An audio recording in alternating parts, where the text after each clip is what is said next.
first and foremost, remain a student. Remain a student forever. Giving concerts does not make me a vidwan.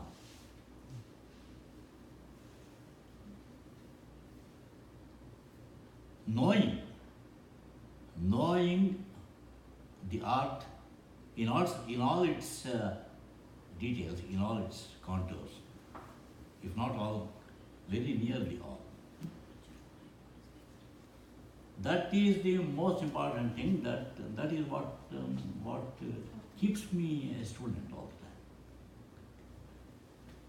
the time. If that zeal to know is not there in me, I will never improve. I will never be able to give more to my listeners. If I want to have the satisfaction of giving more in the art to my listeners, and if I want the listeners to get more satisfaction from my presentations, I must know more and I must go on knowing more. That's the only way, and that describes a student in me, and student for life. That is what art expects me. And I have always believed in the importance of this. Utter humility to art, my art. By humility, I do not speak of my manners and mannerisms. I am speaking of humility in the heart and mind to my art. And if that is there, I will have my head intact, and I will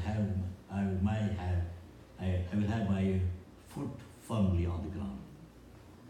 I believe this is extremely important for an artist. What is the humility I speak of? I must dilate a little more on that. When I say an art, this A has humility to art, B does not have humility to art. What I mean is, like I said earlier, there are many occasions for the presenter, that is the artist, to take liberties with the art. We all know that artists do take liberties with art, one time or the other. We are not expected to take these liberties with the art. With the art, by art I mean essentially the ragas. That is our music is raga music. Whatever we handle is the ragas that we handle, the compositions in those ragas we handle. And to the ragas and compositions, utter humility in the form of not taking liberties with the raga, conform to the lakshanas that have been described more than what is described. The lakshana of the raga, which the lakshya of the Sangeeta Trimurti's compositions give us, that is more relevant. In fact, in one of the articles that I mentioned in my Sangeeta Shastra Chintana Rasayana, I have had the occasion to say this. Artists tend to take such liberties which borders on arrogance. We are not supposed to be arrogant in any measure to any quarter.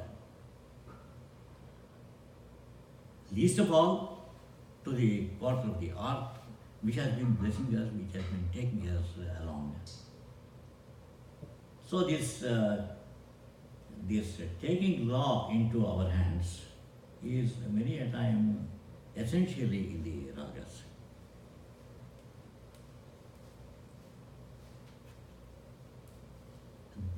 Tradition guides us on this. The tradition is something that by their great compositions, the Timurtis have fixed it for us. They have given the guidelines of the tradition. What I mean by tradition is, say, a great raga like Yadukal Kamboji, one of the greatest ragas we have. It has a particular set of contours. We are expected to carefully conform to these contours of the raga and not add something of our fancy to the raga and expect to be passed for that addition. We are not supposed to do that. The moment there is an addition, minor addition to the tradition of the raga, that is identified immediately by these traditionalists, and that is not done. And there is a slightly ticklish matter here.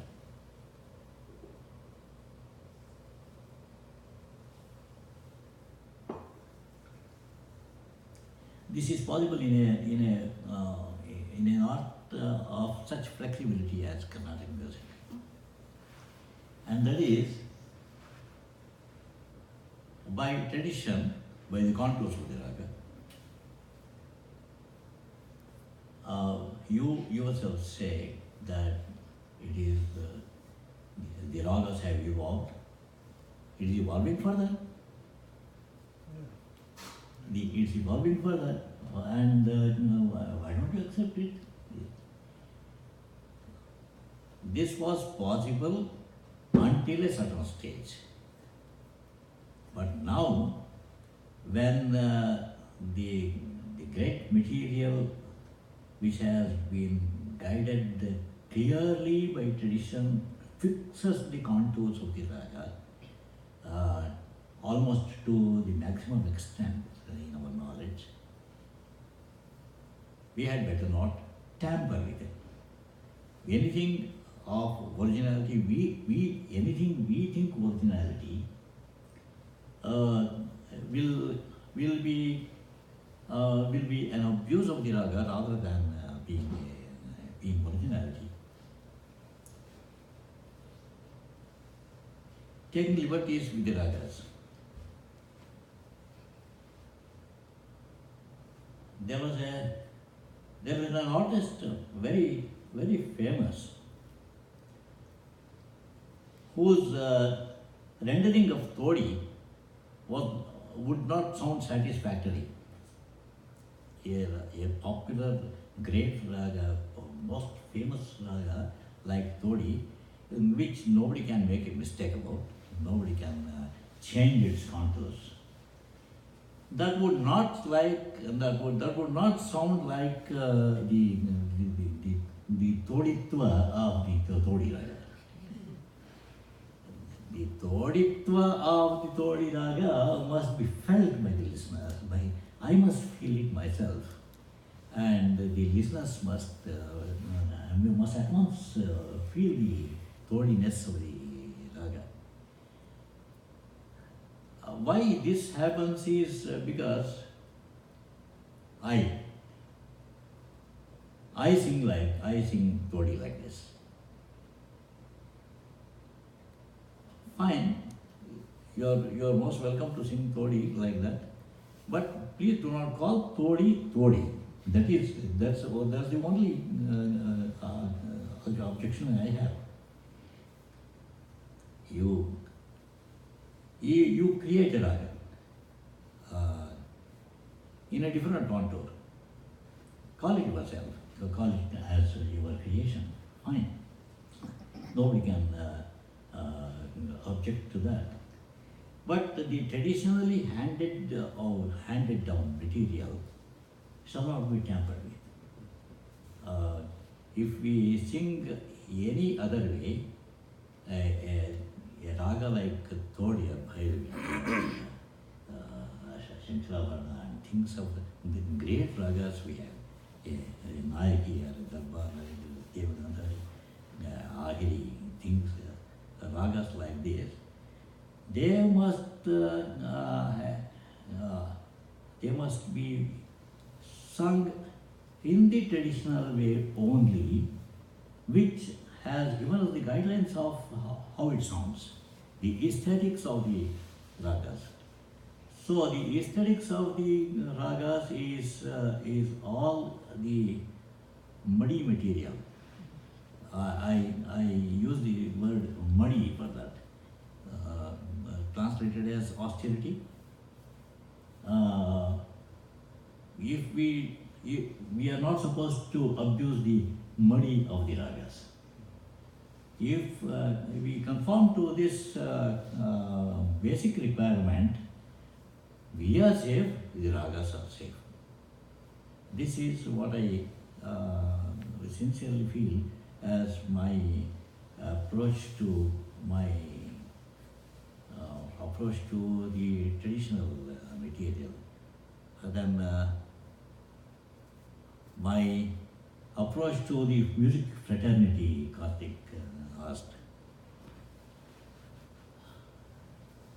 Respect every other artist who has toiled a lot. If you have, there is every possibility that each artist thinks differently from the thinking of the other artist. It's quite possible in this field. But respect the other person's way, whatever it is, because he has toiled, he has acquired it in a particular way. If I have acquired it in a different way, we have differences. It is the art that will decide who is correct and who is not. I must respect the others by not commenting on the pluses or minuses of the other artists. This is a very important thing that we do find in the field and not also find in the field. That's a very important thing for me. This is respecting the professional fraternity. And because of seeing hundreds of artists in my lifetime on the platform with their pakavadyas, I venture to say this. The accompanying artists with me on the stage, we all must be felt as one family. We are together giving our presentation to the audience, and no one on the dais should feel the I in him. The I in him must be buried when one gets onto the platform. We is the psychology that must prevail, is what I very sincerely feel. And about my attitude to student? Yeah, to the people who are learning music. Like I said earlier, sometimes we can choose, very successful musicians choose their students.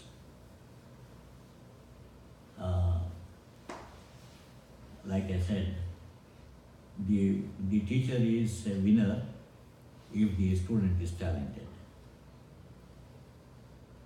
And a teacher takes all the credit,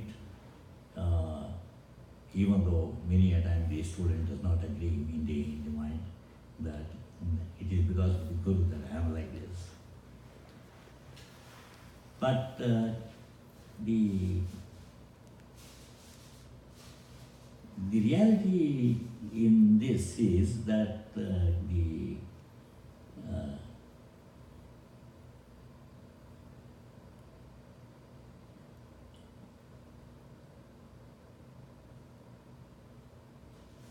less talented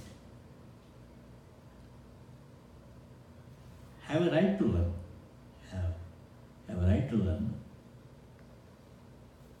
The range is very big from the less talented to the super talented. The super talented appears before us as a concert artist. There are many other tiers before that, in which one becomes a music teacher. Even in the music teachers, there is a big range of a good teacher, medium teacher, bad teacher, best teacher, etc., etc.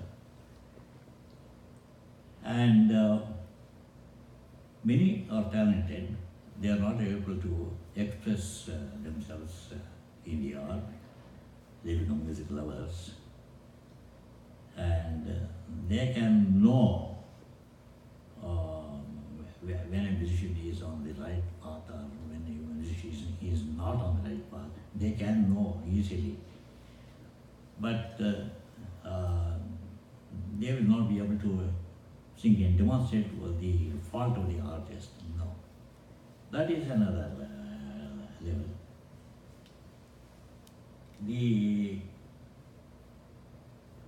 The difficulty comes when the learner who comes to the teacher does not even have this Svarajnana. How do you handle?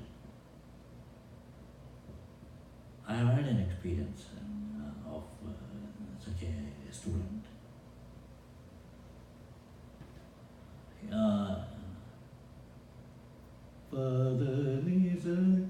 If that is the scale measure, further, in the place of pa he would say re, in the place of ni he would say ga, like this.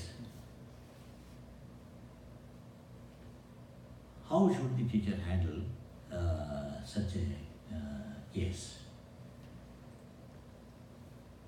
I believe that, like I said earlier, it is incumbent on the teacher to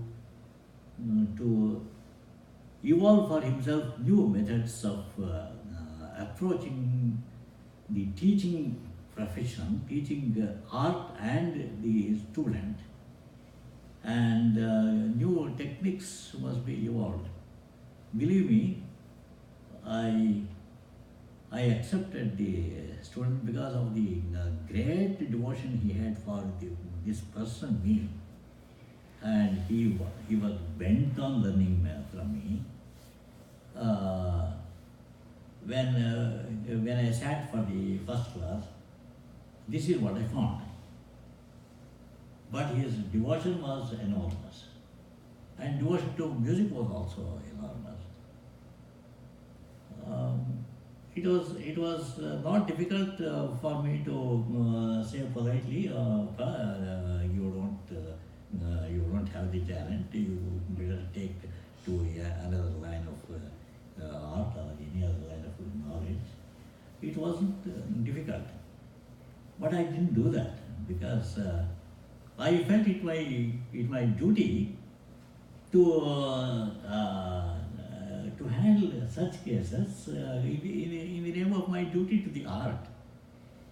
And so what I did was change the very contour of the basic lessons. We all, you all know that we go by the Abhyasa Gana that Purandara has designed for us. I changed that for him. This is the way. I first thought I would fix it on the voice, fix these swaras on the voice. I had a few classes to fix these swaras on his voice, on his mind, on his voice. I had to fix the swaras. I was sure now that I had fixed the swaras. It was unmistakable now. I straight went to the song. It's a little difficult to imagine. No abhyasagana. I straight went to the song, and believe me, I could teach and he could comprehend. After this initial treatment, he could comprehend ragas like Amritavarshini, ragas like the basic contours of Shankaravarna, and a rare raga like Udaya Ravichandrika. I mean, Dikshita's Udaya Ravichandrika is different from Tyagaraja's, you know. It's Dikshita's Udaya Ravichandrika has Kakali Nishada. The Udaya Ravichandrika of Tyagaraja is the equivalent of the Shuddha Nyasi. And I could venture to teach 5 Dikshita's compositions to this boy, who came with different enunciations of these swaras in different places. I was immensely happy that I could accomplish this in this young man, and he's also very happy and grateful now. What I meant to say was, I learned. If I were not a student,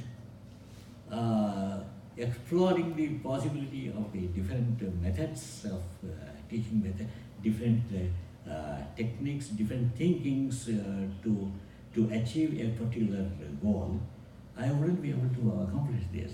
I mean, like I said, it was not difficult for me to say, no, please take another course.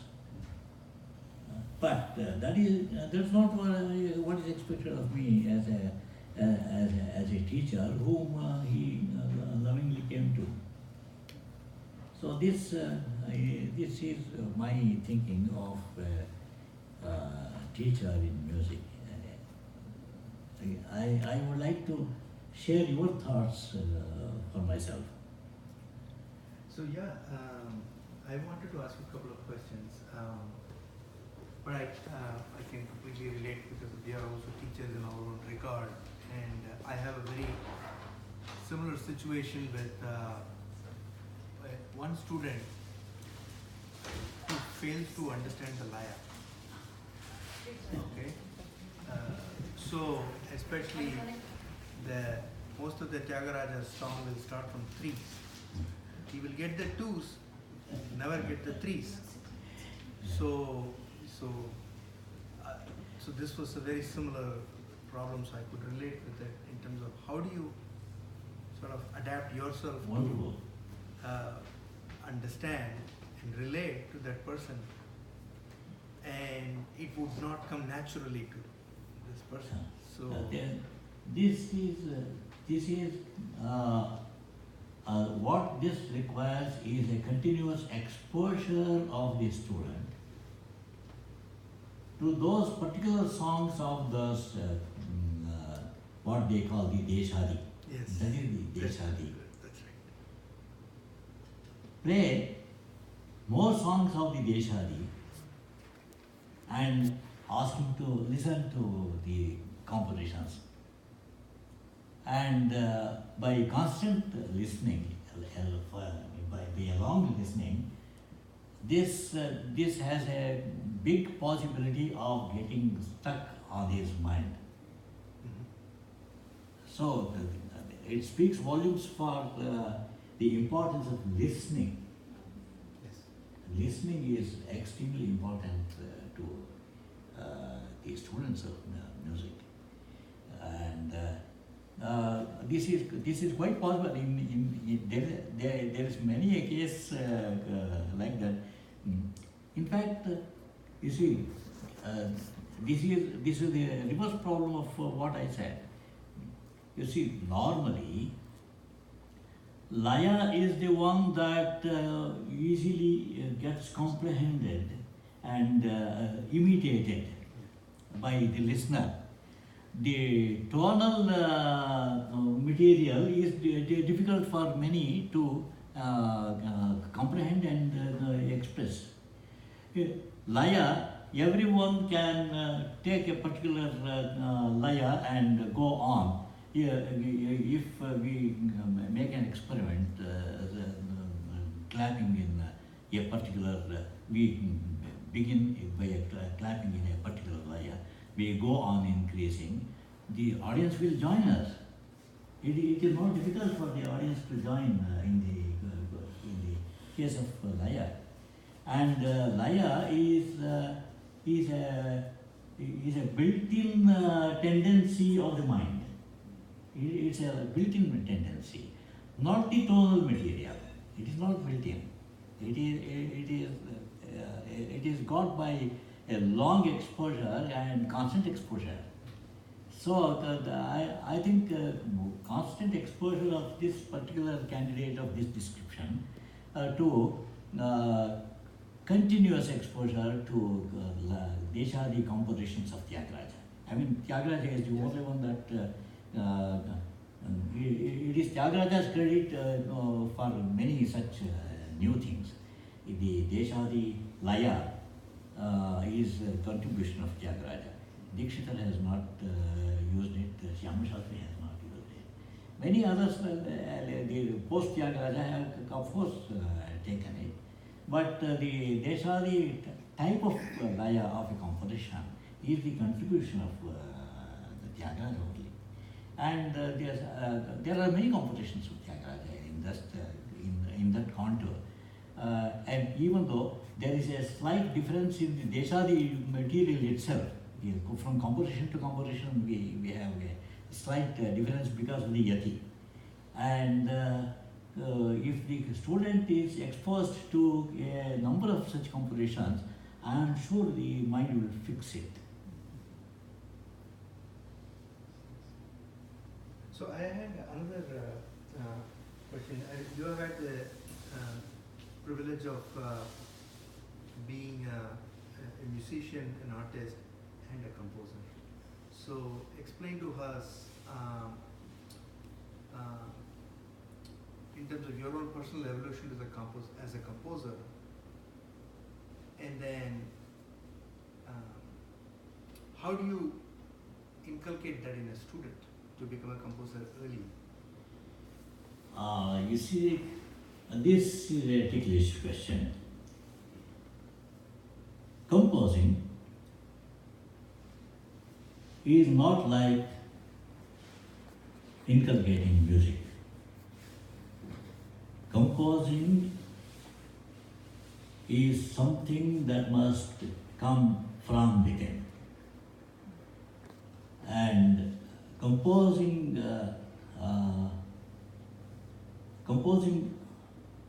must not be an exercise. It is not an exercise. The composing means that it has come from within, it has gushed out. I mean, I may be a very muddy person that way. I surely agree that I am. Composing, in my assessment, should be very much more than an exercise, because I follow the ideals of the Sangeeta Trimurtis as composers. For them, Sahitya and Geya, the Vak and the Geya, were not separately composed and mixed later. That is not like a composing modus. Composing means a thought, a feeling of the composer commences with the Geya and the rest is taken care of. In my own experience, I tell you.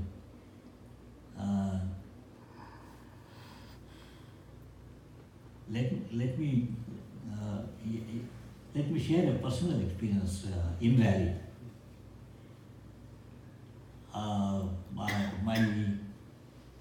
My family itself does not still know the material because I didn't have the time to share with them. The way that composing must take place is that I must feel like it, and it's an urge.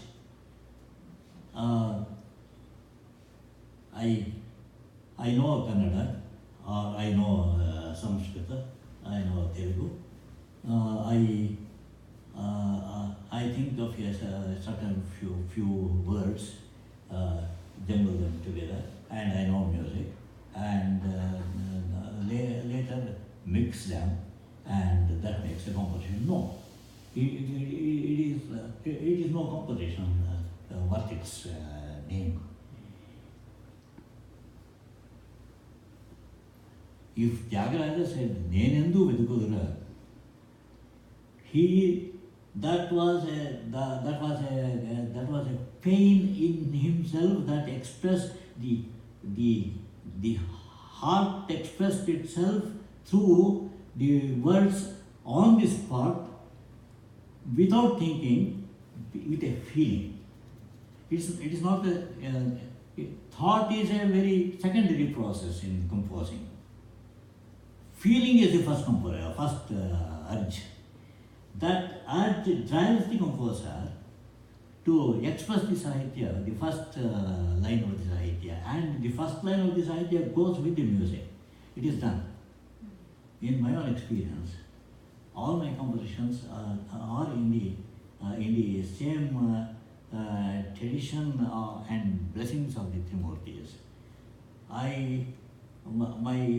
My Sahitya and Geya are not differently composed. They go side by side, and the path gets clearer and clearer when I proceed. This must be the way, and that is the way. And I was telling you a recent happening in Raleigh. I was thinking of a particular incident that is quoted in the Kenopanishad. Indra is a god nobody has composed on. Rama, Krishna, Devi, Shiva, we have composed on all of them. Indra is a Vedic god, and nobody has composed on Indra. I remember this particular episode in Kenopanishad wherein Agni and Vayu, they failed to recognize the Brahma Shakti. And then the gods asked Indra, please know what it is and let us know. Indra comes and he has the good fortune of meeting Uma in the same sky.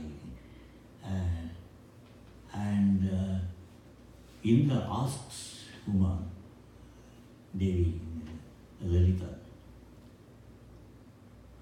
what is this Brihat Shakti that none of us has been able to satisfy? What is this Brihat Shakti that has overpowered us? Agni is not able to burn yet a blade of grass, the Vayu has not been able to blow a blade of grass, and that is because it is placed before Agni and Vayu by this Brahma Shakti. What is this Shakti that we are not able to know? Please, Indra, at least you go and know it and tell us. They say. This Indra goes and he is also not able to know. Fortunately, he meets Uma Devi and he has the sense to ask Uma Devi, what is this mysterious power that we are seeing? We are all overpowered by that. We have never known this power until now. What is? Uma tells Indra, first, that is the Brahma Shakti, the Brahman, the primordial principle of existence, and the superpower that is the cause and being of everything. Uma tells him. So the Upanishad concludes that Indra was the first to know this Brahma Shakti. I was all inspired to have this as a theme of a composition. I have completed it. I have put it in Harikamboji because I had not composed in Harikamboji until now. I was greatly thrilled by this process that took my inside. What I mean to say is that I must experience the thrill of the thought and feeling that I am narrating. It is by experiencing a thrill that gushes out like a composition, as a sahitya, and later it expresses itself in the particular geya. This is how the great composers have done, and that is the only way. Vaggeyas, they are not geyas, they are not vags, they are vaggeyas. This is why they are called vaggeyakaras. And that is the only way of a real composing. So, when are you going to sing us the song that you have composed? I have just composed it and notated it. No. Any next occasion we have, I will fix it in my mind and voice and sing it for you.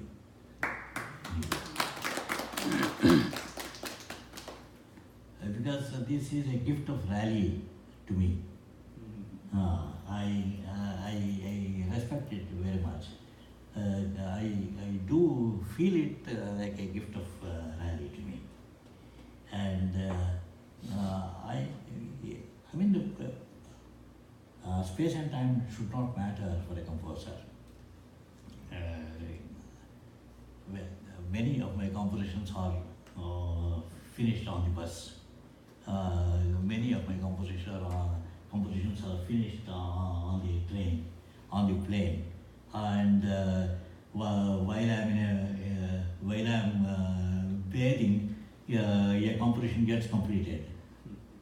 And many are the nights when something is revolving in the mind, and I feel very, very uncomfortable. I don't get sleep, and with the fear of forgetting the particular expression that has come to my mind, I get up and go to the table and note it down so that I don't forget.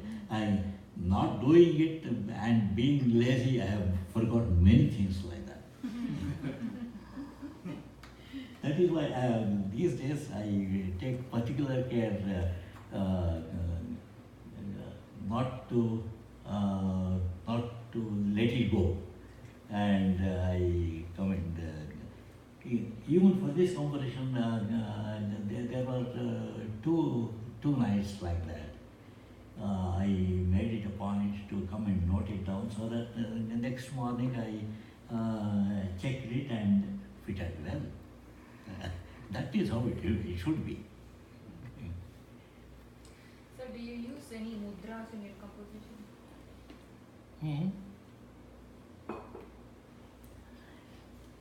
My own name is the mudra. In that process, Visweswara, Visweswari, Viswesa, Visweshi, all these are my Vagyayakar mudras. Speaking of a mudra, my compositions carry in the great, the holy tradition of Dikshita, my compositions carry the Raga mudra. Almost all my compositions, including the Tilanas, carry Raga mudra. And I do not believe in inserting the Raga mudra by the name itself. What I mean is, Marka Hindola Raga Priye. It is straight away the Raga name. Marka Hindola Raga Priye, Devi, Pahimam, etc. No, I believe in the Dikshita's style. That is, the Raga name is intricately woven into the texture of the Sahitya. That is how the Raga should sound. Sometimes, and this has happened to Dikshita also, and I let it go if the context does not allow for it. That is, in thematic compositions like this, for example, this is a thematic composition. This is not a composition on Rama, Krishna, Shiva, Devi, in which I go on and on expressing my feeling, and I know any number of names of the Devi, names of the God, and in my own ability to express in my vernacular or Sanskrit or Kannada, I express my feeling along with the different epithets of the God and Goddess. But in thematic compositions, I have a limitation, because sometimes the raga name may be available in the texture of the composition. Many times it will not be.